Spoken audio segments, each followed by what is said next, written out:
ওই পারে এত ভিড় কেন গো? হ্যাঁ, আজকে কি হয়েছে ওই পারে? গঙ্গা সবাই স্নান করতে এসছে নাকি? তখন সেই লোকটা বলছে, ও গঙ্গাধর, তুমি জানো না ওই পারে কি হচ্ছে? কি হচ্ছে শোনো, ওই পারে কেশব ভারতীর আশ্রমে একটা ছেলে সন্ন্যাসী হতে এসেছে, তাকে দেখার জন্যই এত ভিড় লেগেছে। বাবা, এত ভিড় লাগার কি আছে? তো কেশব ভারতীর আশ্রমে তো রোজ কেউ না কেউ সন্ন্যাসী হচ্ছে, এত ভিড় তো কোনোদিন হয় না। তখন বলছে, ওই পারে কি জাতা ছেলে এসছে নাকি? শোনো, ওই পারে যে আজকের সন্ন্যাসী হতে এসেছে সে সাধারণ ছেলেই নয়, সে হলো আমাদের সবার হৃদয়ের ধন, আমাদের সবার নয়নের মণি, নবদ্বীপের প্রাণ গৌরাঙ্গ সুন্দর এসছে সন্ন্যাস গ্রহণ করতে। কি বললে? নিমাই? নিমাই এসেছে সন্ন্যাস নিতে? না, নাই হতে পারে না। আমি তো এই কদিন আগেই দেখে এলাম যে সে হরিনাম করছে নবদ্বীপে, এর মধ্যে কি করে চলে এলো সন্ন্যাস নিতে? না না, আমি নিমাইকে সন্ন্যাসী হতে দেবো না। ও নিমাই, তুমি সন্ন্যাসী হয়েও না। নিমাই, কি করছো তুমি? আমার কত মনে সাথ ছিল তোমার সঙ্গে আমি একটু হরিনাম করব, আর তুমি যদি সন্ন্যাসী হয়ে চলে যাও আমি কার দলে হরিনাম করব? তুমি সন্ন্যাসী হয়েও না। এই বলে সেই গঙ্গাধর আকুল বিকুল হয়ে ওই গঙ্গার জলে ঝাঁপ দিয়ে পড়লো, সাঁতার দিয়ে আসছে। এইবারে নিমাইয়ের চরণ জড়িয়ে ধরবে, নিমাই যাতে সন্ন্যাসী না হয়। সাঁতার দিয়ে আসছে, ঝাঁপ দিয়ে গঙ্গাধর সাঁতার দিয়ে আসছে, নিমাইকে বারণ করবে যে সন্ন্যাসী হয়েও না। এদিকে তো কেশব ভারতী চলে এসেছে বাবা সন্ন্যাস মন্ত্র দেওয়ার জন্য। আজ কাটোয়ায় ভিড় লেগে গেছে। কেউ কোনোদিন এমন ছেলে দেখেনি যে একবার দেখছে মায়েরা সে একেবারে বরফের মতো জমে যাচ্ছে ওইখানে, আর তার নড়ার ক্ষমতা নেই। কেননা এইরকম ছেলে সন্ন্যাসী হবে এটা চোখে দেখে কেউ বিশ্বাসই করতে পারছে না। তাই চৈতন্য ভাগবত গান লিখছে, হ্যাঁ গান লিখছে, কাঞ্চন নগরে এক বৃক্ষ মনোহর, কাঞ্চন নগরে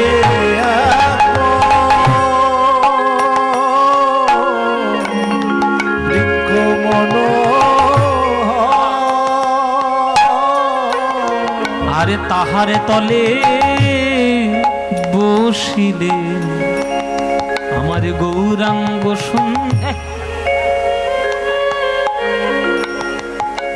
তাহারে তলে বসিলেন আমার গৌরাঙ্গ সুন্দর।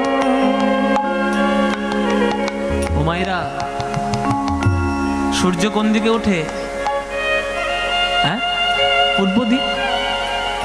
আজকের কাটোয়া আলোয় আলোকিত হয়ে গেছে, সূর্যের জন্য নয়।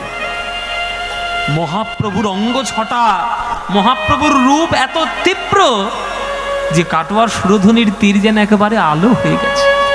তাই বলছে, সুরধুনির তীর আলো হলো, সুরধুনির তীর আলো, ওই মহাপ্রভুর অঙ্গ ছটায় সুরধুনির তীর আলো হলো, মহাপ্রভুর অঙ্গ ছটায় সুরধুনির তীর আলো, আমার মহাপ্রভুর অঙ্গ ছটায়। মেয়েরা নিজেদের মধ্যে আলোচনা করছে, এ দিদি এ দিদি, এই ছেলেটা সন্ন্যাসী হবে? কি করে ঘর ছেড়ে বেরোলো রে দিদি? শুনেছি এর একটা বিয়ে করা বউ রয়েছে ঘরে, সুন্দরী রমণী বিষ্ণুপ্রিয়া। সেই রমণী একে আসতে দিল কি করে? আর শুনেছি একটা বিধবা মা রয়েছে তার বাড়িতে, সচী মা। সেই মা কি করে ছেড়ে দিল এমন সোনার টুকরো ছেলেকে যে সন্ন্যাসী হয়ে চলে যা? আমরা হলে কোনোদিন ছাড়তে পারতাম না।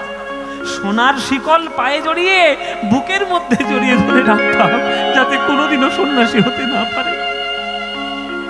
আমাদের মনে হয় কি জানিস, মাটাকে মনে হয় গলা টিপে হত্যা করে ওই ছেলেটা বোধহয় বাইরে বেরিয়েছে। স্ত্রীর গলায় মনে হচ্ছে পা তুলে দিয়ে বোধহয় হত্যা করে মনে হয় বাইরে বেরিয়েছে।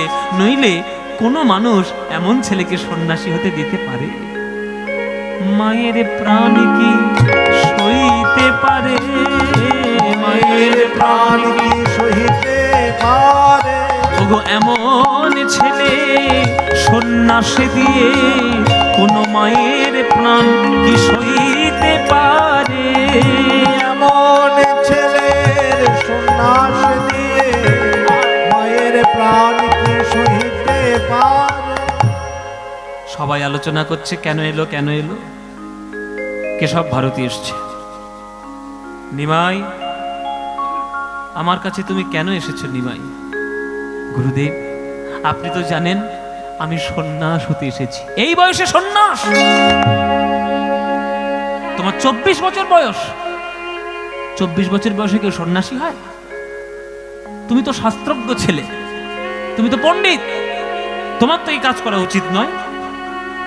আমাদের ভারতবর্ষের শাস্ত্রে চতুরাশ্রম প্রথা রয়েছে, ব্রহ্মচর্য, গার্হস্থ, বানপ্রস্থ, সন্ন্যাস।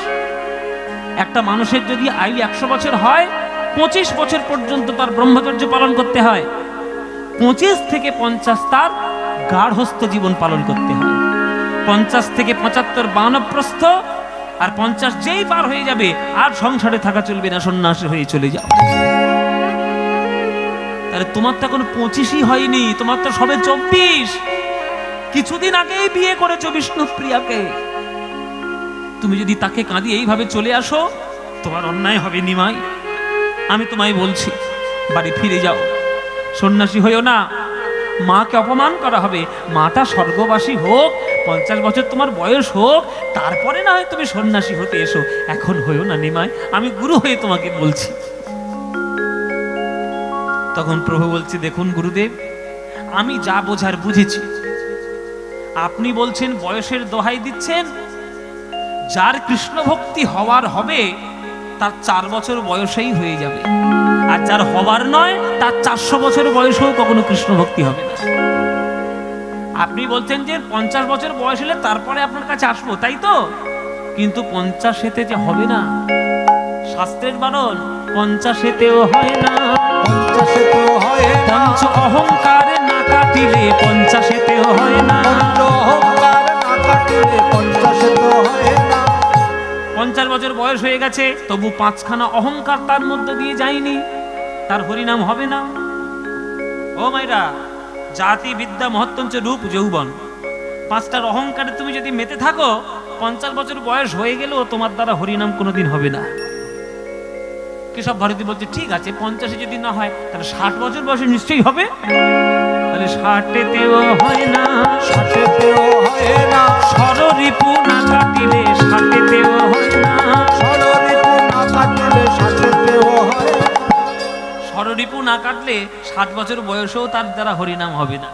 বলে ঠিক আছে, তাহলে 70-এ হবে, 70 বছর বয়সে হবে। তাহলে 70-এতেও হয় না। 70-এতেও হয় না। সত্যরসভেদ না জানিলে 70-এতেও হয় না। সত্যরসভেদ না জানিলে 70-এও হয় না। কেশব ভারতী বলছে, ঠিক আছে, 70 বছর বয়স যদি না হয় তাহলে 80 বছর বয়সে নিশ্চয়ই হবে। তাহলে 80-তেও হয় না। 80-তেও হয় না। অষ্টপাশ না কাটিলে 80-তেও হয় না। অষ্টপাশ না কাটিলে 80-তেও হয় না। ঘৃণা, লজ্জা, ভয়, মান, কুলশীল, জাতীয় অভিমান, এই 8 রকমের পাশ যদি না কাটে 80 বছর বয়সেও তার হবে না। কেশব ভারতী বলছে, ঠিক আছে, 90 নিশ্চয়ই হবে। 10 করে কেশব ভারতী বাড়াচ্ছে, মানে তর্ক করছে আর আটকে রাখছে যাতে নিমাই সন্ন্যাসী না হয়। এই তর্কটা করছে। 90-তে হবে নিশ্চয়ই নিমাই। বলে 90-তেও হয় না। 90-তেও হয় না। নববিধা ভক্তি না জন্মিলে 90-তেও হয় না। বিধা ভক্তি না জন্মিলে 90-তেও হয় না। 90 বছর বয়স হয়ে গেছে, তার ভক্তির ভাব মাত্র নেই। 9 রকমের ভক্তি আছে বাবা। শ্রবণং কীর্তনং বিষ্ণু শরণং পাদ সেবনম অর্চনং বন্দনং স্বক্ষং দাস্বং আত্মনিবেদনম। 90 বছর বয়স হয়ে গেছে, ভক্তি নেই। হবে না তার দ্বারা। ঠিক আছে, তাহলে 100 বছর বয়সে নিশ্চয়ই হবে নিমাই। তখন বলছে হায় হায় রে, প্রথম কথা 100 বছর বাঁচবে কিনা সন্দেহ রয়েছে। কি বাবা, এখনকার দিনে 100 বছর কেউ বাঁচে? ও মায়েরা বাঁচে? তুমি বাঁচবে 100 বছর? আমি বাঁচবো? মোটেও নয়। আমি 100 বছর? মোটেও নয়। বাঁচার ইচ্ছে ছিল, ওই মুখ পোড়া করোনা ঢুকে সব সর্বনাশ করেছে। এই যে করোনা ঢুকলো 2 বছর আগে, কলিযুগের মানুষের আয়ু ছিল 100 বছর, সে এমন কমিয়ে দিয়েছে, গড়ে এসে 60 বছর ঠেকেছে। ও মায়েরা, 60 বছর বয়সে আমরা ছবি হয়ে যাব, আমাদের আর পাওয়া যাবে না। ও মায়েরা, তাহলে 100 বছর বয়সে হবে না। আর 100 বছর বয়স যদিও বা বেঁচে যাই, তবুও হবে না। কেন না? সৎ সঙ্গ না করিলে 100তেও হয় না। হরি বল, হরি বল। সৎ সঙ্গ না করিলে 100তেও হয় না। সৎ সঙ্গ না করিলে 100তেও হয় না। তোমার 100 বছর বয়স হয়ে গেছে, তুমি সৎসঙ্গ জীবনে করলে না, কার সমালোচনা করতে চলে গেলে, কার বাড়ি কি হয়েছে না হয়েছে, হ্যাঁ, তার মেয়ে পালিয়েছে, কার ছেলে ভালোবাসা করে বিয়ে করেছে, কার কে কোর্টে মামলা লড়ছে, এই সব চিন্তা 100 বছর বয়স, তার দ্বারা হবে? হবে না। তখন কেশব ভারতী বলছে যে 100 বছর বয়সে না হোক, অন্তত 110 বছর বয়সে হবে। 100 বছর বাঁচতে পারছি না, 110 যদিও বেঁচে যায় তবুও হবে না। 10 ইন্দ্রিয় না কাটিলে 110 হয় না। 10 ইন্দ্রিয় না কাটিলে 110 হয় না। চক্ষু, কর্ণ, নাসিকা, জিহ্বা, ত্বক, মুখ, পাদ, পানি, পায়ু, উপস্থ, এই 10টা ইন্দ্রিয়ের বন্ধন যদি কাটাতে না পারো, 110 বছর বয়সেও তোমার দ্বারা হরিনাম হবে না। তখন বলছে 120 বছর বয়সে নিশ্চয়ই হবে নিমাই। বলে 120এও হয় না। 120ও হয় না। বিষয় বিষ না কাটিলে।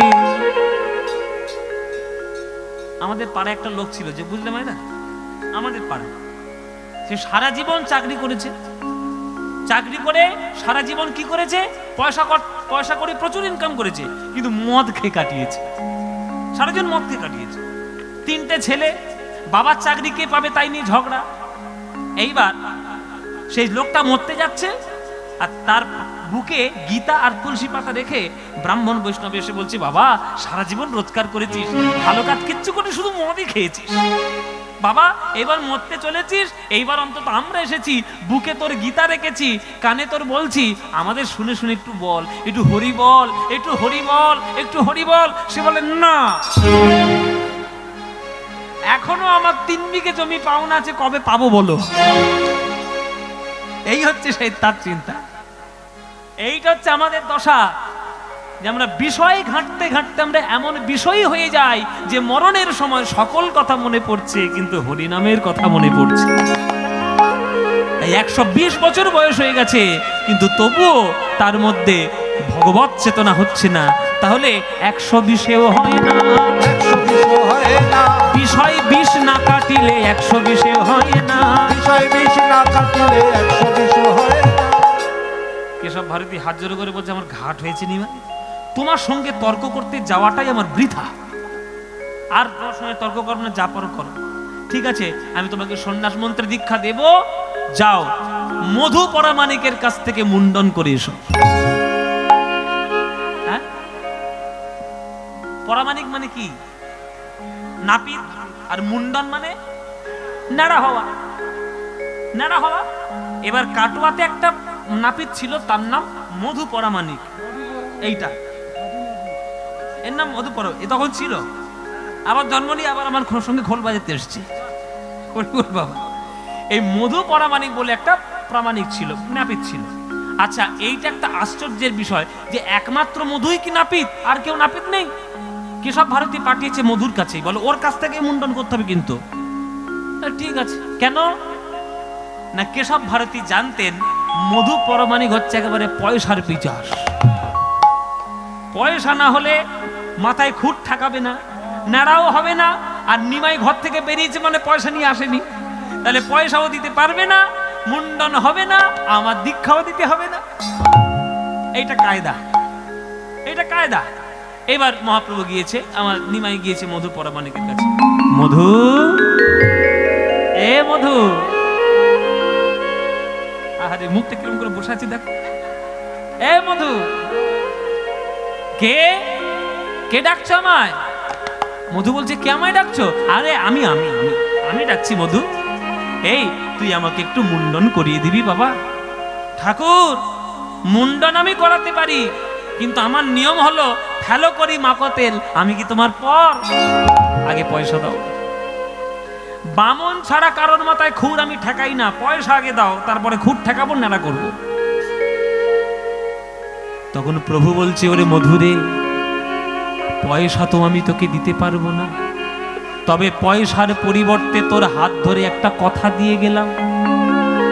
তুই যদি কোনোদিন আমার কাছে আসিস, আমি তোকে ভব নদী পার করে দেব। ওরে মধু, কথা দিয়ে গেলাম। আমাকে দিও না মা, আমার অনেক আছে, আমাকে নয়। আসলে আমি একটা কথা বলে দিই, গান শুনে খুব ভালো লেগেছে, 10টা টাকা দেবেন, দয়া করে আমাকে দেবেন না। আমাকে না দিয়ে এই কমিটির যেসব কমিটির যারা ছেলেপুলেরা যারা আছে, ওই কমিটির দান পাত্রে গিয়ে দিয়ে দেবেন, নইলে ঠাকুর মন্দিরে দিয়ে দেবেন, তাতে আমি খুব খুশি হব। হ্যাঁ,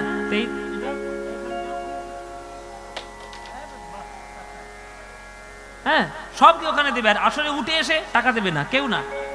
3 ঘন্টা কীর্তন করতে এসেছি, 3 ঘন্টা মন দিয়ে কীর্তন শুনে মন পূর্ণ করে বাড়ি যাও। এখানে এসে পয়সা দেওয়ার কোনো প্রয়োজন নেই। তো কি যেন বলছিলাম? হ্যাঁ, বলে ভব নদী তোকে পার করে দেবো। এবার মধু ভেবেছে যে আমাদের এই বজবজের কাছে যে নদী আছে, নাম গঙ্গা, ওরা মনে হচ্ছে একটা ভব বলে কোনো নদী আছে, ওইখানে বোধহয় পারাপার হয়। ও ঠাকুর, এই গলায় তোমার পৈতে তুমি নাবিকগিরি করো? বলে হ্যাঁ, আমি তো নাবিকগিরি করি, আমি তো পারাপারই করি।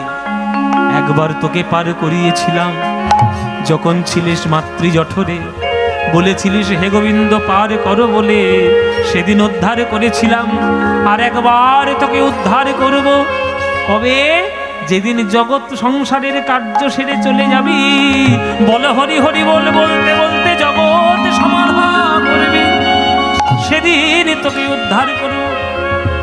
বলে ঠিক আছে, ঠিক আছে, আমি মুন্ডন করব। এই বলে মুন্ডন করতে ভালো করে, হ্যাঁ, খুঁড়ের মধ্যে শান দিয়ে আর ভালো করে ওই মাথাটা মুন্ডন করতে গেছে। এই নাও তোমার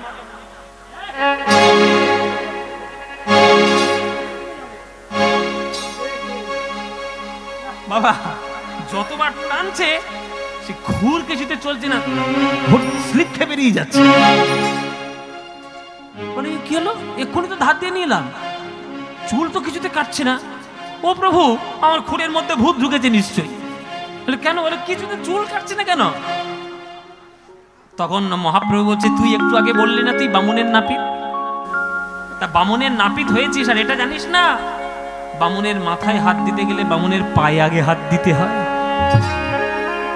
ও এই তো ভুল হয়ে গেছে ঠাকুর, তোমার পেন নাম করিনি, ওই জন্য চুল কাটছে না। বলে হ্যাঁ, আমি একটা বামুনের ছেলে, তুই প্রণামটা করলি না, মাথায় হাত দিলি।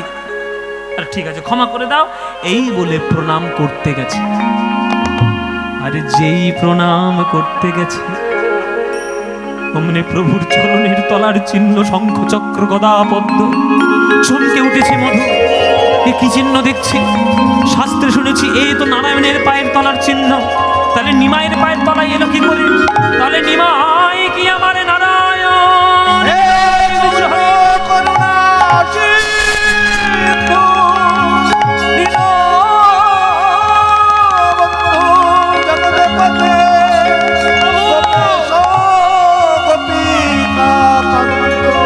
রাধাকান্ত নমস্তুতে।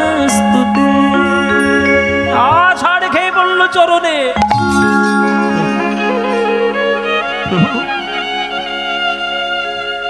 তুমি আমার নারায়ণ, তুমি আমার নারায়ণ। আমার কত সৌভাগ্য, নারায়ণ আমার কাছে এসেছে মুন্ডন করাতে।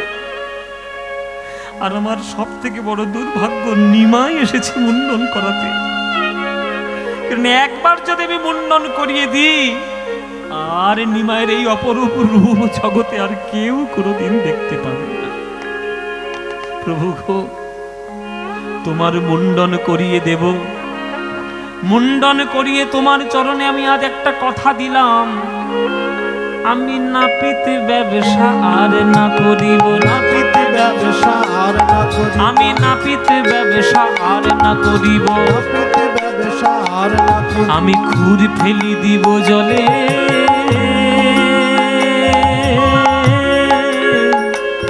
ওগো প্রভু শনে যাব, তব শনে যাব, মাগিয়া খাইব রসিকানন্দে বলে, তব শনে যাব, হরি হরি বল। খাইব রসিকানন্দে বলে, প্রভু আমি তোমার সঙ্গে যাব, আমি তোমার সঙ্গে যাব, প্রভু তোমার চরণে ধরে ধরে আমি তোমার সঙ্গে যাব, প্রভু তোমার চরণ ধরে আমি তোমার সঙ্গে যাব, মুখে গৌর গৌর গৌর বলে ধুলায় গড়া গড়ি দিয়ে, গৌর গৌর গৌর বলে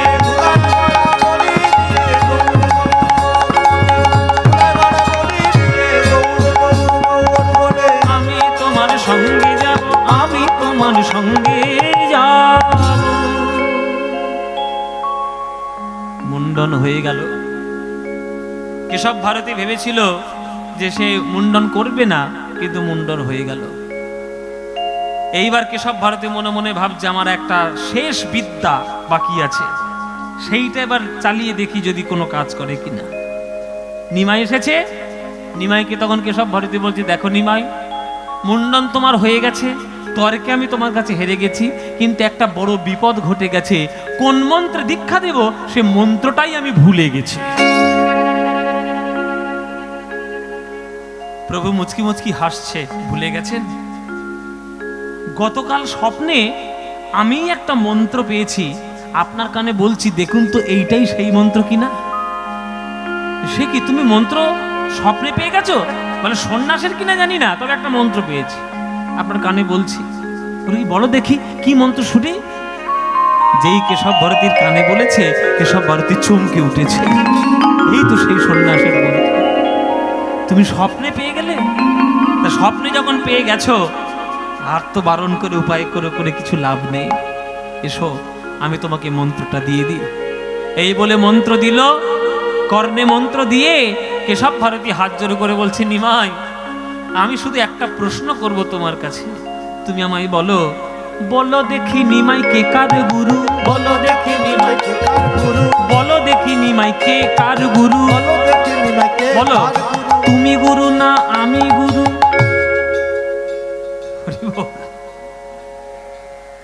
কি মজার লীলা দেখতে পাচ্ছেন। বলো নিমাই গুরুটা কে হলো? গুরুটা তুমি হলে না গুরুটা আমি হলাম? আমি মন্ত্র ভুলে গেছিলাম, সে মন্ত্র তুমি স্বপ্নে পেয়েছো, সেই মন্ত্রটা তুমি আমার কানে বললে, আর আমি ঘুরিয়ে সেই মন্ত্র তোমার কানে বললাম, তাহলে গুরুটা হলো কে? বলো দেখি নিমাই কে কার গুরু, বলো দেখি নিমাই কে কার গুরু, বলো তুমি গুরু না আমি গুরু, বলো দেখি নিমাই কে কার গুরু। তুমি গুরু না আমি গুরু, বলো দেখি নিমাই কে কার গুরু। আসলে আসলে নিমাই, আসলে তুমি হলে জগৎ গুরু, বলো দেখি নিমাই কে কার গুরু। তুমি হলে জগৎ গুরু, বলো দেখি নিমাই কে কার গুরু। তুমি হলে জগৎ গুরু, কৃপা করে আমায় করবে গুরু, তুমি হলে জগৎ গুরু, হরে হরে হরে হরে। কৃপা করে করবে গুরু, তুমি হলে জগৎ গুরু, বলো দেখি নিমাই কে কার গুরু, বলো দেখি নিমাই কে কার গুরু। ওদিকে গঙ্গার জল থেকে ঝাঁপ দিয়ে সাদার কাটতে কাটতে গঙ্গা ধার আসছে। নিমাই, নিমাই তুমি সন্ন্যাসী হইও না, নিমাই তোমার পায়ে পড়ি, আর মন্ত্র নিও না। মন্ত্র হয়ে গেল, সন্ন্যাস হয়ে গেল। সন্ন্যাসীরা তো কাঁদে না, কারোর মোহ বন্ধনে তাদের মন খারাপ করে না, কিন্তু কেশব ভারতী নিমাইকে দীক্ষা দিয়ে, নিমাইকে দীক্ষা দিয়ে ঝরঝর করে কেশব ভারতের নয়নে থেকে জল পড়ছে। নিমাই তুমি আমার কাছে সন্ন্যাস মন্ত্রে দীক্ষা নিলে, তুমি জানো না কৃষ্ণ ভক্তদের মনে তুমি কত বড় কষ্ট দিলে, নবদ্বীপের মানুষকে কত তুমি কাঁদালে, কিন্তু কি করব, তোমার কাছে তুমি পারলাম না। তাই আজ থেকে আমি তোমার নতুন নাম দিলাম। সন্ন্যাস নিলে তার নবজন্ম হয় আর নতুন করে সে একটা নাম পায়। নিমাই, অদ্য হইতে নাম তোমার শ্রীকৃষ্ণ চৈতন্য, শ্রীকৃষ্ণ চৈতন্য, হরিনাম দিয়া জীবের করাও তুমি ধন্য, তুমি ধন্য, কৃষ্ণ নাম দিয়া জীবের করাও তুমি ধন্য, তুমি ধন্য, হরিনাম দিয়া জীবের করাও তুমি ধন্য। নিমাই আশা রেখে বলল গঙ্গাধর, কেশব ভারতী, আমার নিমাই কই? নিমাই, তোমার নিমাই? ওই তো গাছের তলায় বসে, ওই তো তোমার নিমাই। হে আমার নিমাই, হে আমার নিমাই। আমার নিমাই কি সুন্দর কালো কালো কুকরানো চুল ছিল, কোথায় গেল সেই নিমাইয়ের চুল? কি সুন্দর রূপ ছিল। আপনি কি করেছেন সন্ন্যাসী হয়ে, সন্ন্যাস মন্ত্রে দীক্ষা দিয়ে? আমার নিমাই, তো আমার নিমাই নয়। আমার নিমাই আমার চোখের সামনে কি সুন্দর হরি নাম করতো, এ নিমাই তো আমার সে নিমাই নয়। আপনি কোনো নাম দিয়েছেন নাকি আমার নিমাইকে? হ্যাঁ, নাম তো দিয়েছি। কি নাম দিয়েছেন? তোমার নিমাইয়ের নাম হয়েছে শ্রীকৃষ্ণ চৈতন্য। কি কি নাম দিলেন? চৈতন্য। ও নিমাই, গৌরাঙ্গ নাম তোমার পছন্দ নয়? বিশ্বম্ভর নাম তোমার পছন্দ নয়? নিমাই নাম তোমার পছন্দ নয়? তুমি একটা চৈতন্য নাম পাওয়ার জন্য সমগ্র নবদ্বীপের ভক্তকে কাঁদালে। আমার যে কতদিনের স্বাদ ছিল নিমাই, তোমার সঙ্গে আমি একটু হরিনাম করব। তুমি সেই স্বাদ আবার নষ্ট করে দিলে নিমাই। আমি তোমার সঙ্গে জীবনে আর কোনোদিন কথা বলবো না, আমি আর কোনোদিন কথা বলবো না। আমার চৈতন্য, আমার চৈতন্য, আমার চৈতন্য, আমার চৈতন্য। চৈতন্য চৈতন্য বলতে বলতে গঙ্গাধর পাগল হয়ে গেল। মহাপ্রভুর ওই রূপ তার সহ্য হলো না, পাগলই হয়ে গেলেন। কেউ যদি তাকে নাম ধরে ডাকে গঙ্গাধর, সাড়া নেই। কেউ যদি বলে ও ভট্টাচার্য মশাই, সাড়া নেই। কেউ যদি বলে ও ঠাকুর মশাই, সাড়া নেই। কিন্তু কেউ যদি একবার বলে ফেলে ও চৈতন্য দাস, কে কে কে আমায় ডাকবে? মানে চৈতন্য নামটা তার এমন মনে আঘাত করেছে যে চৈতন্য দাস, চৈতন্য দাস। বাড়ি ফিরে এলো। তার স্ত্রী একজন ছিলেন, তার নাম ছিল, তারও নাম ছিল লক্ষ্মীপ্রিয়া। সেই স্ত্রী লক্ষ্মীপ্রিয়া স্বামীকে কত চিকিৎসা করার চেষ্টা করেন, কিন্তু চিকিৎসা তো তার একটাই, গৌরাঙ্গ মহাপ্রভু। অনেক দিন হয়ে গেল। একদিন রাত্রে লক্ষ্মীপ্রিয়া দেখছে তার স্বামী বিছানার উপর বসে ঘুম থেকে উঠে, মানে ঘুম ভেঙে গিয়ে ফুপিয়ে ফুপিয়ে কাঁদছে। লক্ষ্মীপ্রিয়া বলছে, কি হলো স্বামী, কাঁদছো কেন, কি হয়েছে? বলে, আমার নিমাইয়ের কথা বড্ড মনে পড়ছে লক্ষ্মী। কতদিন দেখিনি, পড়াশোনাও ত্যাগ করেছি, নবদ্বীপ ছেড়ে চলে এসেছি, আর নবদ্বীপে যাইনি। যে নবদ্বীপের নিমাই নেই, সেই নবদ্বীপে আমি কি করব? কিন্তু আমার নিমাইকে দেখার জন্য মন ছটফট করছে। তখন লক্ষ্মীপ্রিয়া বলছে, তুমি মন খারাপ করছো কেন? শুনেছি তোমার নিমাই নাকি এখন পুরীতে থাকে, জগন্নাথ মন্দিরের কাছেই। তা যাও জগন্নাথ মন্দিরে, জগন্নাথকেও দেখা হবে, তোমার মহাপ্রভুকেও দেখা হবে। তুমি এখানে বসে আছো কেন? আমি যাব লক্ষ্মী পুরীতে। হ্যাঁ যাবে, আমি তো আজ্ঞাই দিচ্ছি। শুধু আজ্ঞা নয় স্বামী, তুমি যদি আমায় আজ্ঞা দাও তাহলে শুধু তুমি একা নও, আমিও তোমার পিছনে পিছনে যাব তোমার সঙ্গে আমিও একবার নিমাইকে দেখে আসবো। তুমি যাবে আমার লক্ষ্মী প্রিয়া? হ্যাঁ, নিশ্চয়ই যাবে। দুজনে তাহলে একসঙ্গেই যাই, চলো চলো তাহলে পুরী যাই, আমার নিমাইকে দেখে আসি। নিমাইকে দেখালেই আমার সব মন চঞ্চলতা শান্ত হয়ে যাবে। চলো যাই। স্বামী স্ত্রী মিলে চলেছে জগন্নাথ পুরী ধামে, জগন্নাথ দেখতে আর মহাপ্রভুকেও দেখতে। চাকন্দি গ্রাম থেকে স্বামী স্ত্রী চলেছে পুরী ধামে। চলুন তাদের সঙ্গে সঙ্গে আমরাও যাব পুরী ধামে। আপনারা কেউ পুরীতে গেছেন বাবা? কারা কারা পুরী গেছেন? দক্ষিণ 24 পরগনার লোক পুরী যাবে না হয়? এরা তো পুরী আগে যাবে, ভাদ্র মাস পড়লেই হয়। শুধু গাড়ি ছাড়ছে, বাস ছাড়ছে, পুরী পুরী। আচ্ছা, পুরীতে কাকে দেখতে যাও? হ্যাঁ, জগন্নাথকে? কিছু মন হ্যাঁ, এখনকার দিনে জগন্নাথকে কেউ দেখতে যায় না, ঢেউয়ের সঙ্গে আছাড় খেতে যায়। জগন্নাথকে দেখতে যাওয়া মানে বেড়াতে যাওয়া নয়। আপনাদেরকে একটা কথা শিখিয়ে দিই, শিখে নিন। কোন তীর্থধামে অভক্তদের সঙ্গে নিয়ে যাবেন না। যারা অভক্ত তাদেরকে নিয়ে যদি আপনি তীর্থ করেন তাহলে আপনার তীর্থ করা মাটি করে ছেড়ে দেবে। কেননা যারা অভক্ত তারা তো তীর্থে মন নেই, তারা শুধু ভালো ভালো হোটেল খুঁজবে আর বাথরুম খুঁজবে, যে কোথায় ভালো হোটেল আর বাথরুম আছে। হ্যাঁ, আর ভক্ত সঙ্গে তীর্থে গেলে কোথায় জগন্নাথ রয়েছে, কোথায় গুন্ডিচা মন্দির আছে, কোথায় সমাধি ক্ষেত্র আছে, কোথায় রান্নাঘরটা রয়েছে, কোথায় গম্ভীরা আছে, কোথায় স্বর্গদ্বার রয়েছে, কোথায় 18 নালা রয়েছে, কতগুলো নাম বললাম বলুন, সব আমি দেখে এসেছি। আমিও ছোটবেলায় গেছিলাম পুরীতে। এইগুলো দেখার খোঁজ তাদের হবে। তাই অভক্তদের সঙ্গে নিয়ে জীবনে তীর্থে যাবেন না, ভক্ত সঙ্গে তীর্থ করতে হয়। হ্যাঁ, আর তীর্থটা বেড়ানোর জায়গা নয়, ওটা বেড়াতে যাওয়ার জায়গা নয়। বেড়াতে যাওয়ার জন্য অনেক জায়গা আছে, দার্জিলিং আছে, দীঘা আছে, এদিকে কাকদ্বীপ আছে, আমাদের নামখানা আছে, গঙ্গা, সব জায়গায় বেড়াতে যান, কিন্তু তীর্থক্ষেত্রে বেড়াতে যাওয়া নয়।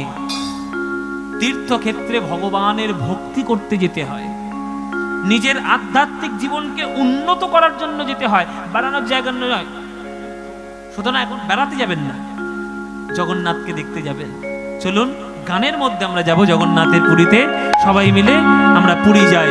বলুন জগন্নাথ দেবী কি, জগন্নাথ দেবী কি, জগন্নাথ দেবী কি, জগন্নাথ স্বামী নয়ন পথগামী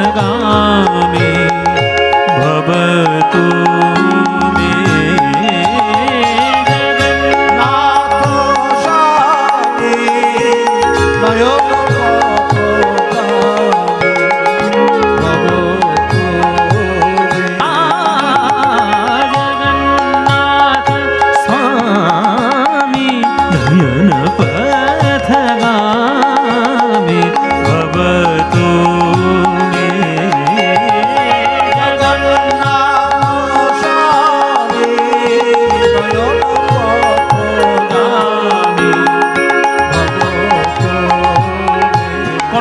ধ্বনি দিন।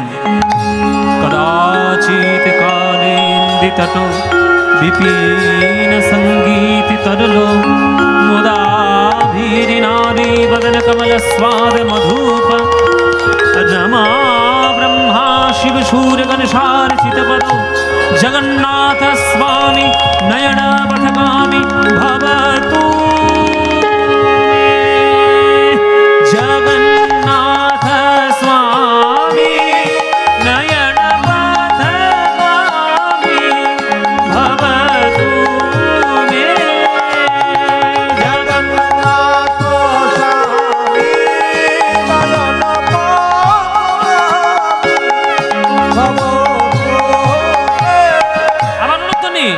মহাম্ভো বৈস্তিরে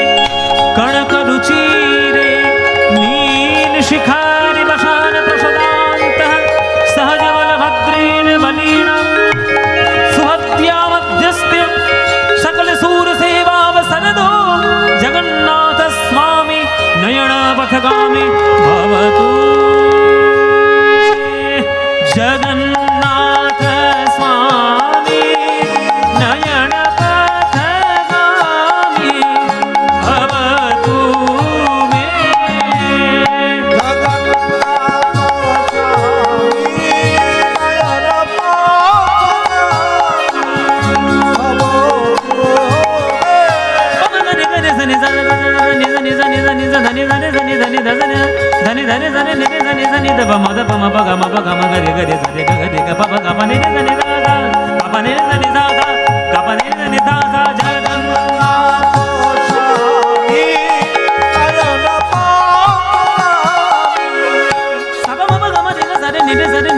ধানি বাদা মাদা বা গামা পা মা গামা গা রে গামা পা দা নিরে দা দা গামা পা দা নিরে দা দা গামা পা দা নিরে দা জগন্নাথ স্বামী ভবতু মে জগন্নাথ স্বামী নয়ন পথগামী ভবতু মে হৃদয় হরি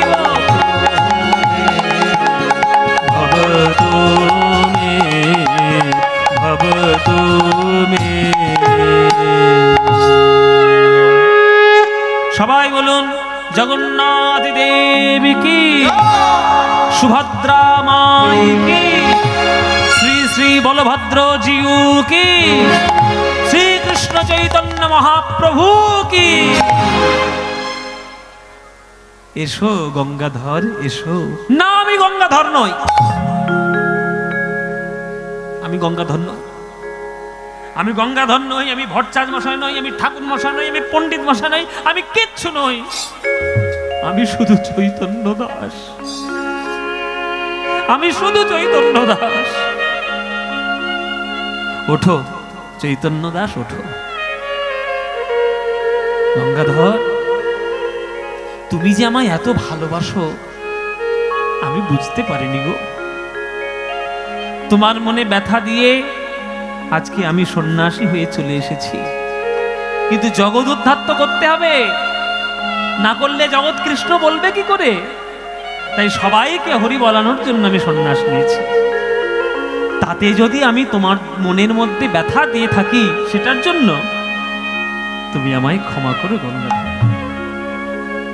গঙ্গাধর, তুমি আমার নামেই পাগল, স্ত্রীকে সঙ্গে নিয়ে আমার কাছে এসেছো। বলো কি চাই তোমার? তুমি যা চাইবে তাই পাবে। আজকে এই জগন্নাথের সামনে দাঁড়িয়ে তুমি যা চাইবে আমি তোমাকে তাই দেব। বলো কি চাই? প্রভু, আমি তো অন্য কিছু চাই না, তোমার চরণ ছাড়া আমি শুধু তোমার চরণের দাস হতে চাই। বেশ, ঠিক আছে, এই জগন্নাথের সামনে দাঁড়িয়ে আমি তোমায় আশীর্বাদ করলাম গঙ্গাধর, তোমরা ফিরে যাও। স্বামী স্ত্রী দুজনে এসেছো, দুজনকেই আশীর্বাদ করলাম। আমার আশীর্বাদ আমারই স্বরূপ হয়ে তোমার স্ত্রীর গর্ভে জন্ম নেবে। আমি আবার আসছি তোমার গর্ভে। শোনো, তুমি আমার বাবা হবে, তোমার স্ত্রী আমার মা হবে, আমারই অংশ তোমাদের সন্তান হয়ে জগতে জন্মগ্রহণ করবে। নাম হবে শ্রীনিবাস। ওই শ্রীনিবাস রূপে কীর্তন জগতে প্রেম ভক্তি প্রচারের জন্য আমরা আবার জন্ম নেব। তোমার আশীর্বাদ করি, ঘরে যাও। কি বললি প্রভু? তুমি আমার ছেলে হবে? আমার ছেলে হবে?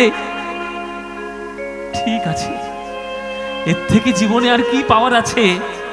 তুমি যখন এত বড় আশীর্বাদ দিলে, আর আমার অভাব বলতে কিছু রইল না। বেশ, আমি বাড়ি ফিরে যাব। হরি বল মায়েরা। স্বামী স্ত্রী মহাপ্রভুর আশীর্বাদ নিয়ে বাড়িতে ফিরে এলেন।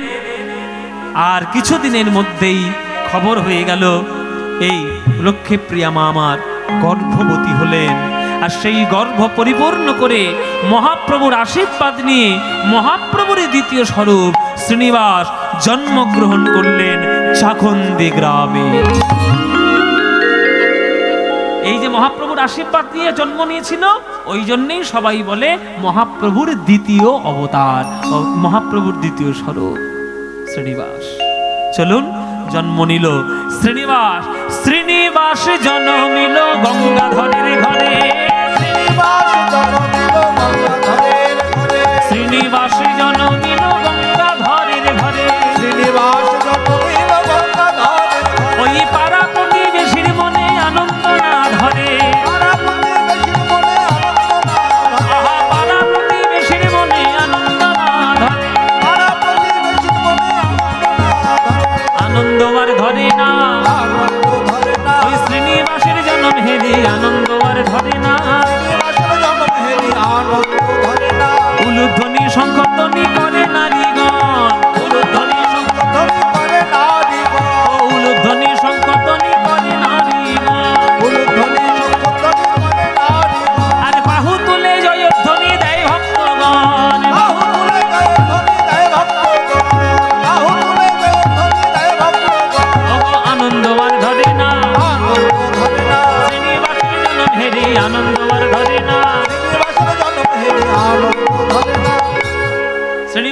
জন্ম হলো, চারিদিকে আনন্দ হয়ে গেল, পাড়া প্রতিবেশীর আনন্দ, যাক বাবা ঘরে একটা ছেলে হয়েছে, এবার বোধহয় পাগলামির বিদ্যেটা ঘুচবে।